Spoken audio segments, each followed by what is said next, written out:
আপনাদের বাচ্চাদের অঙ্কের ভয় দূর করতে বা বোকা না দিয়েই খুব সহজেই গুণ শেখান। আপনার বাচ্চা সারা জীবন মনে রাখবে। তাই বাচ্চাদের মুখস্থ না করিয়ে এইভাবে আনন্দের সাথে অঙ্ক শেখান। নমস্কার, আমি দেবকুমার বলছি। কে তোমাদের গুণ শেখাবো। লজেন্সের সাহায্যে তোমাদের আমি গুণের ধারণা বোঝাবো। এখানে মোট আমি 5টি থালা নিলাম। প্রত্যেক থালাতে 4টি করে লজেন্স রাখছি। প্রত্যেকটা থালাতে 4টি করে লজেন্স রাখলাম। তাহলে এই সংখ্যাগুলোকে আমি পরপর যোগ করবো।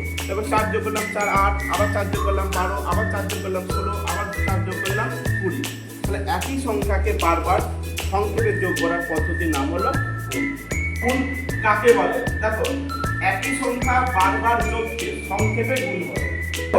গুণের চিহ্ন আমরা জানবো। এই যে ইংরেজি এক অক্ষরের মতো লিখলাম, এই চিহ্নটাকে বলা হয় গুণের চিহ্ন।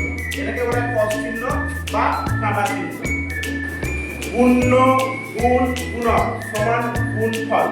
এবার আমরা জানবো গুণ্য কাকে বলে, গুণক কাকে বলে, গুণফল বলতে কি বুঝি। গুণ্য, যে সংখ্যাটিকে গুণ করা হয় তাকে গুণ্য বলে। যে সংখ্যা দিয়ে গুণ করি সেটাই হলো গুণক। এই 4টি করে লজেন্স নিয়েছিলাম। কতজন করে বলেছিলাম? 5 জনকে। তাই এখানে নিলাম 4 গুণ 5 সমান 20। তাহলে এখানে 4টা হলো গুণ্য, 5 হলো গুণক আর 20 হলো গুণনফল।